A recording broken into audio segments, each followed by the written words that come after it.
Welcome to a brand new Exposit series. Over the next few months, in about 30 sessions, we are going to work our way through Luke's Gospel. In this session, we're going to think about what approach we will use to read Luke's Gospel, and we'll also have a brief introduction to the whole book. Even though the writer doesn't identify himself in the Gospel of Luke, it seems almost certain that the same man wrote both Luke and Acts. And from what we read in Acts, the writer of both of these books is almost certainly Luke. Luke, who traveled with the Apostle Paul on some of his missionary journeys and was in fact a trusted co-worker of Paul's. And Luke probably wrote both his Gospel and the book of Acts somewhere between 63 and 68 AD, and so that's less than 40 years after the death of Jesus. And both books are addressed to a man by the name of Theophilus. You'll see that at the beginning of both Luke and Acts. And we know very little about him, but it seems as if he was a fairly wealthy man, a man of some importance, and it's very likely that he provided the finances for Luke to write both of these books. Writing in those days was very expensive. Now, the Gospel of Luke is, of course, one of four Gospels at the start of the New Testament, the other three being Matthew, Mark, and John. And all four Gospels tell the story of Jesus' life, death, his resurrection, and his return to heaven, his ascension. But the Gospels are not the same as what we would today call a biography. Yes, the Gospel writers do tell us the true historical story of Jesus, but they tell it in a way that tries to convince the reader of who Jesus is and what Jesus came to do and why it should really matter to the reader. And so the writers write about Jesus' life in a way that urges the reader to make a decision, and in fact to make the right decision about Jesus. And so how Luke tells the story about Jesus is just as important as what he tells us about Jesus. Remember, in these exposit sessions, we always use two main tools every time we unpack the passage that's in front of us. The first tool we use is structure. And by that, we are asking the question, how? How did the writer write this passage? How did he put it together? How did he structure it? As we see the structure of a passage, it helps us a lot to understand what Paul is saying, what Luke is saying to us about Jesus. Now, Luke tells us the story about Jesus' life from birth to death and his resurrection and ascension. But the way Luke does that is by carefully selecting some stories from Jesus' life and putting them together in a very careful way in each passage that we're looking at. And so generally, when we look for the structure of a passage, we'll notice the following.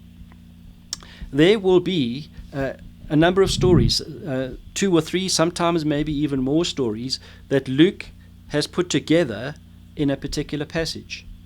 Now, each of these stories will tell us something about Jesus. And of course, that's important. And to look at each story and see what they're saying about Jesus is very valuable and very important.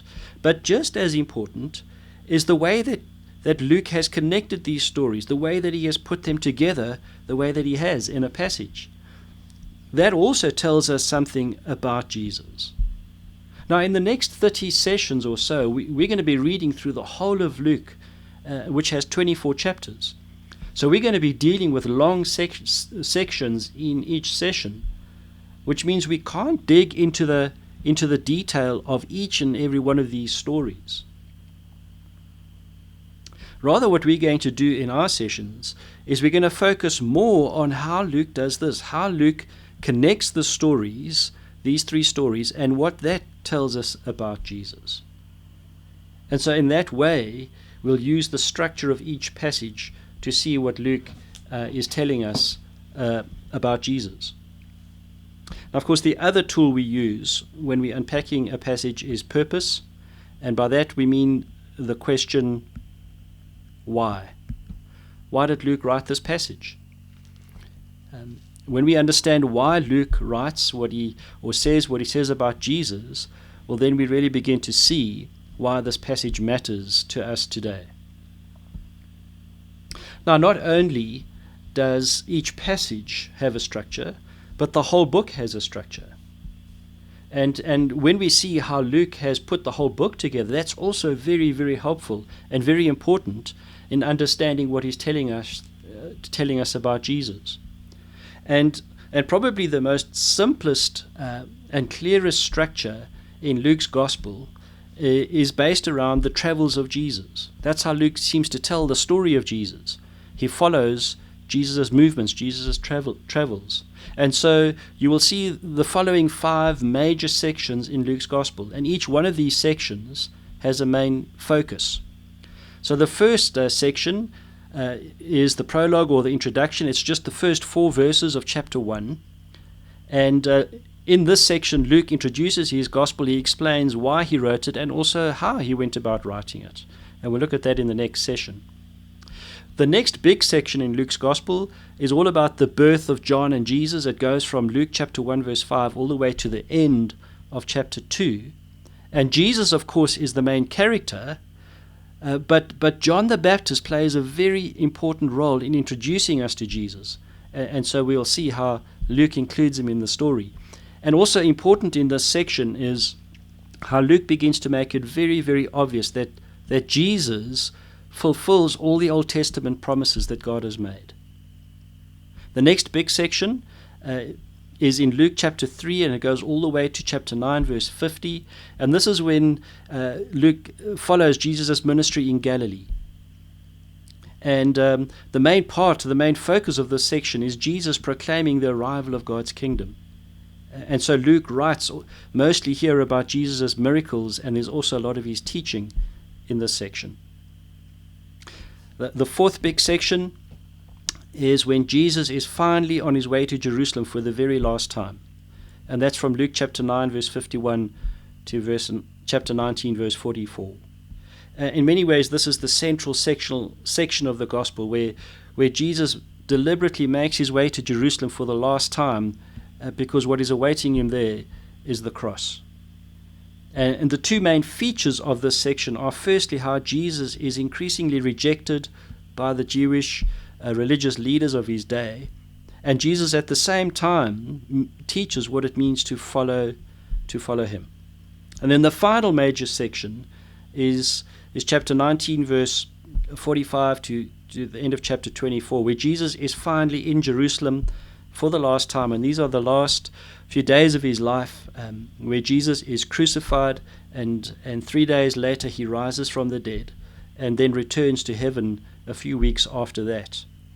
And this section really does focus on Jesus' death as the fulfillment of God's promises to save the world, but it also sets us up for what comes after Luke's gospel in the book of Acts. Now, at the start of each session, we will use this big structure to remind us where we are in Luke's gospel, so we always have the big picture in mind. In our next session, we're going to take a closer look at why Luke wrote his gospel, and we'll unpack these first 4 verses of Luke chapter 1. And so you may want to read those verses beforehand. But I really do look forward to you joining me on this incredible journey that Luke takes us on as we follow Jesus around Galilee and then ultimately on his way to Jerusalem.